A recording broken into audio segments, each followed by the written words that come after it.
Okay, तो अभी जैसे आपने इंटर्नशिप्स का डिस्कस किया है, तो काफ़ी सारे स्टूडेंट्स को प्रॉब्लम होती है, ऑलमोस्ट 90% स्टूडेंट्स की प्रॉब्लम होती है कि इंटर्नशिप नहीं मिलती। तो आपके अकॉर्डिंग क्या सही वे होना चाहिए अप्रोच करने का इंटर्नशिप्स के लिए, and how to prepare for it? तो इंटर्नशिप्स में एक तो सेकंड ईयर में कर सकता है, एक थर्ड ईयर में कर सकता है, ठीक है। सेकंड ईयर में कुछ लोग, जैसे मैं था, मुझे बहुत कंफ्यूजन थी कि मुझे रिसर्च साइड में जाना है या फिर मेन कोर सेक्टर में। तो सेकंड ईयर में मैं बोलूँगा कि ट्राई कर लो रिसर्च इंटर्न की। और मैंने कैसे ट्राई किया था कि मैंने एसओपी वो सब बनाया था अच्छे से, एक मेल बनाया था, और जितने भी आईआईटीज और अच्छी कॉलेजेस है ना, उनके प्रोफेसर की मेल आईडी होती है इंटरनेट पे, ठीक है। हम्म। तो अब मैं जाता था, देखता था, जैसे कोई प्रोफेसर है आईआईटी बॉम्बे का, उसका एक्सपर्टीज है नैनो का, तो मैं एसओपी लिखता था और उसमें बोल देता कि मुझे नैनो में इंटरेस्ट है, मैं ये हूँ, मेरा इतना है सीजीपीए, मैं एनआईटी सूरत से हूँ, मैं बहुत इंटरेस्टेड हूँ आपके अंडर रिसर्च इंटर्नशिप करने के लिए। तो ये मैंने ऐसे बहुत सारे प्रोफेसर, 100, पता नहीं 50-100 प्रोफेसर्स को भेज दिया हूँ। तो उसमें से तो 8-10 रिप्लाई आएंगे, 2-3 तुझे सिलेक्ट करेंगे मुश्किल से। हमारे क्लास में तो बहुत लोगों की आईटी बॉम्बे में लगी थी, मेरी पेट्रोलियम इंस्टीट्यूट में लगी थी कोई तो, पर कोविड आ गया था तो फिर वो नहीं हो पाया। तो इवेंचुअली तो ये ट्राई कर सकते हो, अगर नहीं पता कि सेकंड ईयर के बाद क्या करना है तो ये ट्राई कर सकते हो, हम्म। तो तुम्हें पता लग जाएगा एटलीस्ट कि रिसर्च क्या होता है। और थर्ड ईयर के बाद की जो इंटर्न है, इसमें भी तुम सेम चीज कर सकते हो, तुम एचआर को मेल कर सकते हो। जैसे सूरत में क्रिप्को है, हम्म। उसके एचआर के मेल करो, ओएनजीसी है, बीपीसीएल में भी कर सकते हो मेल। बाकी उनकी मर्जी, अगर वो ले रहे हैं तो बहुत अच्छी बात है, वरना तुमको कैंपस में भी काफी अपॉर्चुनिटीज आती है, हम्म। वो है। और कुछ कॉन्टैक्ट्स के थ्रू भी होता है, बहुत कुछ कॉन्टैक्ट्स के थ्रू होता है। गुजरात में हो तो तुम्हें इंटर्नशिप की दिक्कत नहीं होगी इतनी, तो वो वाला साइड थोड़ा सेफ है। और इंटर्नशिप में यार एंड बहुत ही अच्छे से काम करना, बता रहा हूँ। मैंने उतना सीरियस नहीं लिया था इंटर्नशिप, पर जरूरी होती है इंटर्नशिप। और इसकी प्रिपरेशन वगैरह कुछ, क्या मतलब जो कॉलेज स्टडीज कर रहे हैं वही है या फिर कुछ और करना पड़ेगा? इंटर्नशिप की प्रिपरेशन मतलब इंटर्नशिप ज्वाइन करने से पहले या फिर? नहीं, जैसे अगर मैंने किसी कंपनी को या किसी एचआर को अप्रोच किया, तो हाउ विल ही चेक, किस बैकग्राउंड पर मुझे चेक करेगा? क्या मेरी टेक्निकल नॉलेज चेक करेगा या फिर जस्ट सीजीपीए देखेगा और कुछ नहीं?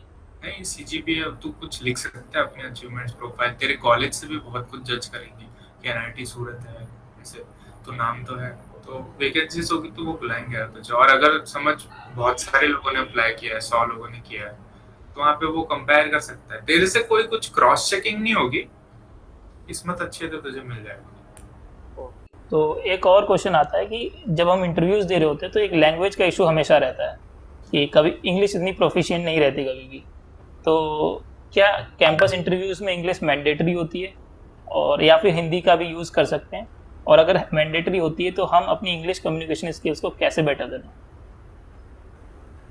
देख ऐसा है कि मेरा दोस्त है एक, मेरा बैचमेट ही है, तो उसने बहुत सारे इंटरव्यू दिए, उसको समझ आ रहा था कि उसका इंग्लिश उतना अच्छा नहीं था, तो वो जो बोलना चाहता है ना वो नहीं हाँ। पहुंच पा रहा था इंटरव्यूअर तक, तो वो एक गैप आ जा रही थी।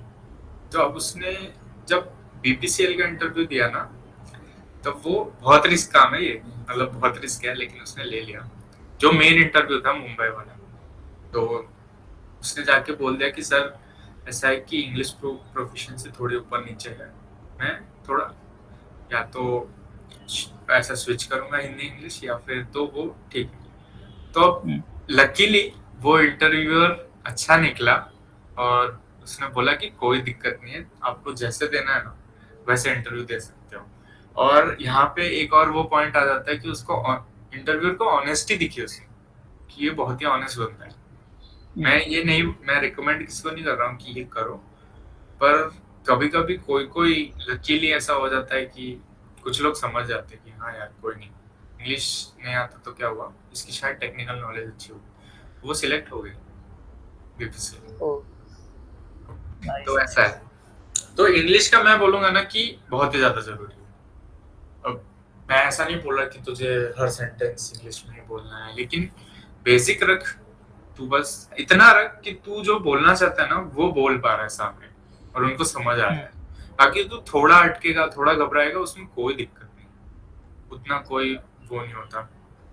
और इंग्लिश के लिए यार मैं बोलूंगा कि एक बार तू जॉब ज्वाइन करता है ना, तो समझ, पांच पांच लोग मैनेजर के सामने डे वन है, तुम्हारा चेयरमैन है, तुम्हारा मैनेजर है, डे वन। अब पांच लोग मैनेजर के सामने है, पांचों को अपना इंट्रोडक्शन या कुछ हल्की सी बातचीत करनी है मैनेजर से, तो वो जो इंटरेक्शन होता है वहां पे बनती है फर्स्ट इंप्रेशन। और मैनेजर से तुम रोज नहीं मिलने वाले हो, बहुत ही मुश्किल होगा, तो अब तुम जो फर्स्ट इंटरेक्शन बना रहे हो ना, वो बहुत ही important है। वहां पे अगर तेरे पास प्रोफिशिएंसी है तो बहुत काम आ जाती है, समझ रहे हैं, कंपैरेटिवली वो समझेगा ठीक है, ये ये काम आती है, मैं बीपीसीएल में बता रहा हूँ, ये काम आती है। अभी तुम पे बहुत टाइम है, कर लो, मुझे भी नहीं आता था, सेकंड थर्ड ईयर में तो बिल्कुल ही 2-3 लाइन भी नहीं बोल पाता। तो इम्प्रूव करने का मतलब तरीका क्या है, और कौन से रिसोर्सेज को हमें यूज करना चाहिए, मतलब इस इंग्लिश इम्प्रूव करने के देख, लिए? मैं तुझे बताता हूँ, कोई भी चीज अगर तुझे इम्प्रूव करनी है, तो जैसे तेरी क्लास है, मैं कैसे करता था, मैं अपने आसपास देखता था, समझ, अब मुझे इंग्लिश इम्प्रूव करनी है, तो मैं देखता था मेरे आसपास कौन सा ऐसा बंदा है या बंदी है जिसकी इंग्लिश सबसे अच्छी है। मैंने ढूंढा उसको, मैं गया उसके पास, मैं कहा आपकी इंग्लिश तो बहुत अच्छी है, मुझे भी सिखा दो। मैंने उसका प्रोसेस पूछा, तो उसने बताया कि मैं बुक्स रीड करती हूँ, मैं लड़की थी, तो मैं बुक्स रीड करती हूँ, मैं बचपन से इंग्लिश सीरीज देख रही हूँ, वो लिखते हैं इंग्लिश में, तो और सोचते हैं इंग्लिश में, फिर कुछ बात करते हैं, अपने थॉट्स होते हैं वो तो खुद से इंग्लिश में बोल, कोई दोस्त है तो उसके साथ इंग्लिश में बोल, तो ऐसे धीरे धीरे करके वो आता जाता है। एक टाइम पे मैंने बुक्स रीड करना शुरू कर दिया था, बुक्स रीड करना एक टाइम पे अपने आप आने लगता है तेरे मन में। बुक्स तो भाई बहुत ही, मतलब मुझे तो बहुत पसंद है पढ़ना, तो मैं वो पढ़ता हूँ, तो ये सब चीजों से तेरी इंग्लिश बहुत इम्प्रूव हो जाएगी। और ये तो आपका वो कोई भी मेथड, कोई भी चीज तुझे सीखनी हो, समझ, कुछ कुछ लोगों का कॉन्फिडेंस बहुत अच्छा होता है, तो मैं देखता हूँ कि आसपास मेरे सबसे अच्छा कॉन्फिडेंस किसका है, तो उसके पास जाता हूँ, सीधा उसको पूछ लेता हूँ। तो वो वाला जो पॉइंट है कि इंग्लिश में ही सोचना, मतलब हम लोगों का नॉर्मली, मेरा तो ऐसा रहता है कि कभी स्कूल में अप्रोच कर रहे टीचर को कुछ पूछने के लिए, तो सबसे पहले हिंदी का इंग्लिश में कन्वर्ट कर रहा हूँ 1 मिनट, फिर उसके बाद जा रहा हूँ। हाँ, वो टाइम से हो जाता है, तू इंग्लिश में सोचेगा, एक टाइम पे तू इतनी इंग्लिश पढ़ या सुन लेगा ना, अपने आप तेरे मन में आए, तो उसकी चिंता मत, बस बोलने की प्रैक्टिस रख थोड़ी, कि तू बोल रहा है किसी से, बोलना भी जरूरी है। हाँ, so being a chemical engineer, what do you think कि कौन से ऐसे सॉफ्टवेयर्स है जिनको हमें फोकस करना चाहिए और ड्यूरिंग द कॉलेज हमें उनको सीख लेना चाहिए?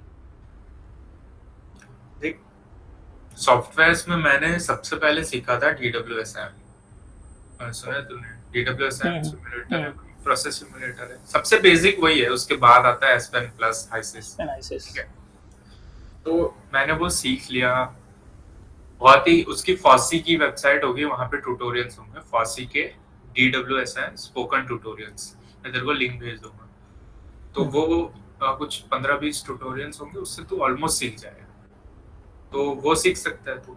अगर तुझे और सीखना है तो तू, मैंने कोर्सेरा पे या यूडेमी पे एस्पेन के कोर्सेज लिए थे, और एस्पेन की खुद की भी सर्टिफिकेशन होती है, वो भी ले सकते हैं, तो इतना ज्यादा टाइम नहीं जाएगा, वो कर सकता है, एटलीस्ट तुझे समझ आएगा कि सिमुलेटर्स वो सब कैसे काम कर रहे हैं, तो वो अच्छी चीज है। मैंने वो काम किया तभी मुझे समझ आया कि मुझे प्रोसेस डिजाइनिंग में तो नहीं जाना है, क्योंकि ये काम मुझे नहीं करना, तो वो भी अच्छा रहता है कि तुझे पता चल जाएगा क्या सही लग रहा है। और ठीक है यार, तू जो सीख रहा है ना, वो ट्राई कर कि तू और लोगों को भी सिखाए अगर वो इंटरेस्टेड हो, तो मैंने DWSM सीखा था, उसके बाद मैंने वर्कशॉप भी ली थी DWSM की, तो ये जूनियर्स के लिए। अप्रोच, हाँ, जूनियर्स के लिए ये अच्छा रहता है, तेरा भी रिवीजन हो जाएगा, वो लोग भी कुछ सीख जाएंगे। ठीक है, तो नेक्स्ट क्वेश्चन ये है कि आप जैसे बीपीसीएल में जब आपका प्लेसमेंट हो गया, देन उसके बाद आपको कौन सी जॉब प्रोफाइल एलोकेट हुई and what are your major duties now? And उसके साथ साथ एक और क्वेश्चन आता है वर्क लाइफ बैलेंस का, किसी कंपनी में वर्क लाइफ बैलेंस है कि नहीं, वो इंपॉर्टेंट रोल प्ले करता है, तो बीपीसीएल में क्या केस है आपके अकॉर्डिंग? देख, बीपीसीएल में अभी मैं हूँ मैनेजमेंट ट्रेनी, देख बीपीसीएल मैनेजमेंट ट्रेनिंग लेती है, जीईटी नहीं देती। मैनेजमेंट ट्रेनिंग मतलब वो चाहते हैं कि तू फ्यूचर में जाके लीडर बने, रिफाइनरी का ऑपरेशन संभाल, या फिर तू चेयरमैन बन जा। पॉसिबल है, इंजीनियर्स बनते हैं इधर, एमबीएस नहीं लेते ये लोग। इंजीनियर्स बनते हैं, चेयरमैन, सारी अपर बोर्ड ऑफ डायरेक्टर्स वो सब इंजीनियर्स हैं, केमिकल या मैकेनिकल या इलेक्ट्रिकल। तो इस तरह से है। तो मैं मैनेजमेंट ट्रेनिंग हूँ अभी, और अभी ऐसा है कि मैं हूँ कोची रिफाइनरी में। कोची रिफाइनरी में 2 रिफाइनरी है बीपीसीएल की, कोची और मुंबई, और अभी अभी इन्होंने बीना भी खरीद ली है मध्य प्रदेश में। तो 3 रिफाइनरी है, वहां पे तू कहीं पे भी अलोकेट हो सकता है। और कोची रिफाइनरी में यार मेरे को मिला है एफसीसीओ, फ्लूइडाइज्ड कैटालिटिक क्रैकिंग।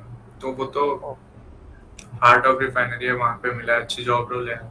वो प्लांट में सीखने को बहुत कुछ है। इनिशियल ईयर्स में कोई भी जॉब में तू जा, तुझे सीखने को बहुत कुछ है। तो अभी जो मुझे 3-4 महीने करना है, ऐसा है कि मुझे वो प्लांट के बारे में सब कुछ पता होना चाहिए। सब कुछ मतलब सब कुछ, सेफ्टी से लेके इमरजेंसी प्रोसीजर से लेके ऑपरेटर्स को कैसे हैंडल करना है, कौन सी पाइप कहाँ से कैसे जा रही है, और प्रोसेस डिस्क्रिप्शन क्या है, इक्विपमेंट कैसे वर्किंग कर रहा है, कौन से वाल्व है, कौन से पंप है तो पंप कैसे काम कर रहा है, ये मुझे करना है, ये सब करना है। तो ये चीज़ करनी है, और फिर मेरा इंटरव्यू टाइप होगा समझ, 3-4 लोगों से, मैनेजर से, फिर उसके ऊपर से चीफ मैनेजर से, सीजीएम से, ये लोग मेरा इंटरव्यू लेंगे।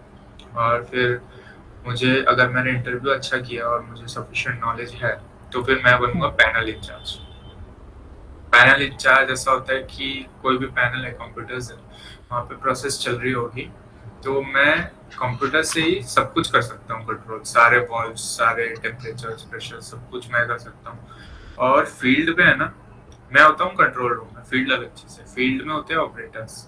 ऑपरेटर्स समझ कुछ दिक्कत आ रही है फील्ड में, तो ऑपरेटर्स को पता चलेगा और वो मुझे पूछेंगे कि क्या हो रहा है। समझ को कह रहा है कि फ्लो रेट कम आ रही है, तो मैं चेक करूंगा कि मेरे पंप की फ्लो रेट क्या है, ये सब क्या है, और फिर मैं कम ज़्यादा करूंगा कि ठीक है। तो स्टेप बेसिकली मुझे ये इंश्योर करना है कि मेरा प्लांट 365 डे चलता रहे और स्टेबल चलता है बिना रुके।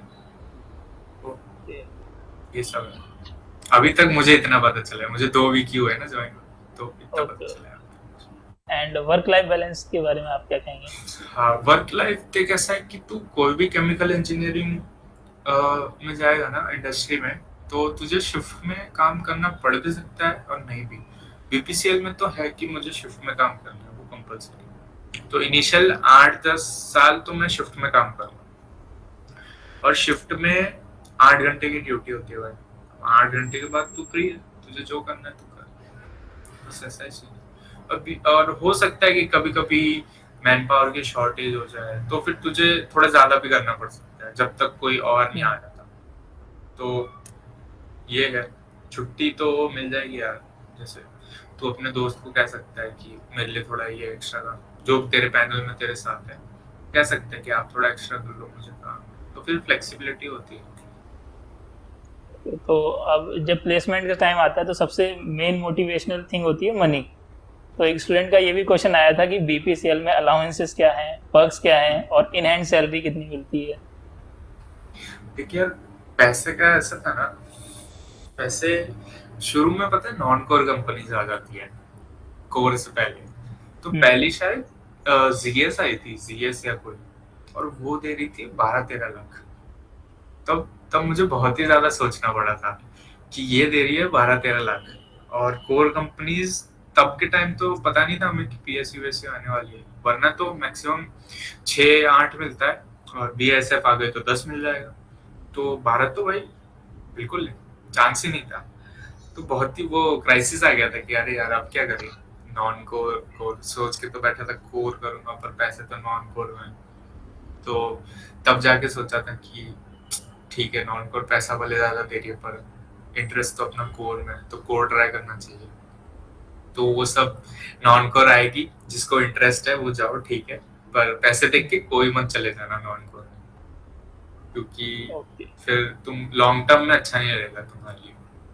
तो वही यार, कोर में गया, पहली जॉब लगी, उसका 6.5 लाख ही था, वही था, पता ही था।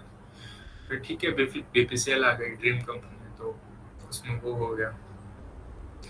और और क्या पूछा था तुमने? बीपीसीएल के पर्क्स एंड अलाउंस ना?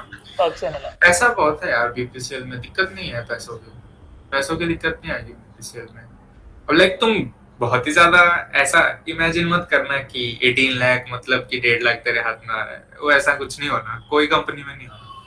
एक थंब रूल बताता हूँ, प्राइवेट प्राइवेट कंपनीज में समझ तुझे सीटीसी 12 दे रहे तो उसको 0.7 से मल्टीप्लाई कर, उतना तुझे आएगा ऑलमोस्ट तेरे हाथ में। और गवर्नमेंट कंपनीज के लिए थोड़ा कम होता है, और 0.6 आसपास समझ, उससे मल्टीप्लाई कर तो तेरा इन हैंड आ जाता इन हैंड आ जाए। तो अभी पर्क्स एंड अलाउंस बेसिक कितना एग्जैक्ट फिगर तो नहीं बोलूंगा, पर ठीक है 0.6 से मल्टीप्लाई कर ले। और पर्क्स तो बहुत है यार, मुझे फोन के मिल जाते 30,000, लैपटॉप्स के मिल जाते हैं 50,000, वाईफाई एवरी ईयर, हर साल का मिलता है या फिर ऐसा?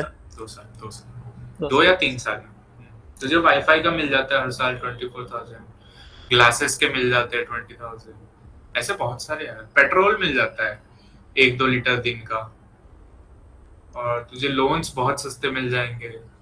बीपीसीएल की खुद की शॉप्स है, वहां पे तुझे सामान सस्ते में मिल जाएगा, तेरा मेडिकल फ्री होगा।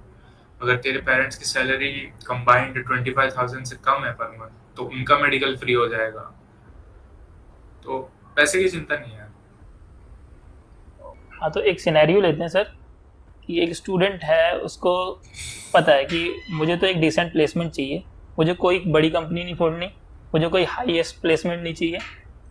तो वो क्या कर रहा है, वो कॉलेज की स्टडीज़ कर रहा है, अपनी नॉर्मल सीजीपीए मेंटेन करके चल रहा है। तो क्या वो समझे कि मेरी प्लेसमेंट लग जाएगी, या फिर उसको कुछ और करना चाहिए इसके साथ साथ? देख यार, सिर्फ बुकिश नॉलेज से मुश्किल है यार, सिर्फ बुक से मुश्किल है। मतलब प्लेसमेंट तो लग जाएगी यार सबकी, मैं ऐसा वो कह रहा हूँ, डिसेंट सीजीपीए तो लग जाएगी, क्योंकि सीजीपीए तभी आएगी जब तुझे कुछ आता होगा। उसके अलावा मैं वही बोलूंगा कि प्रैक्टिकल नॉलेज थोड़ी लेना, इंटर्न अच्छे से करना, कम्युनिकेशन स्किल पे काम करना।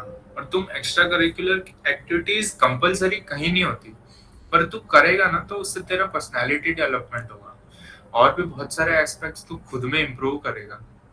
मैं कुछ अगर एक्स्ट्रा रोल्स ले रहा हूँ, मैं सीएचईएस का मैनेजर हूँ, तो मेरी लीडरशिप बढ़ जाएगी, मेरी पीपल फेसिंग स्किल्स बढ़ जाएगी, वो ऑटोमेटिक होता है। एक्स्ट्रा करिकुलर काम का एक्टिविटीज का काम वो है कि वो तुझे डेवलप कर रही है, तो वो दिखेगा फिर धीरे धीरे करके।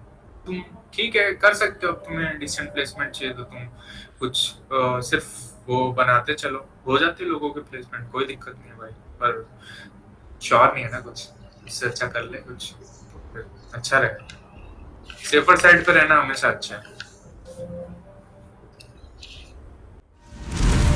अब आज इस सेक्शन को क्लोज करते हैं, एंड यूज वाला गेट एफिशिएंटली। तो since you have cracked GATE AIR 53 आपने अचीव किया, और जब अपनी 2-3 दिन पहले बात हुई थी तो आपने मेंशन किया था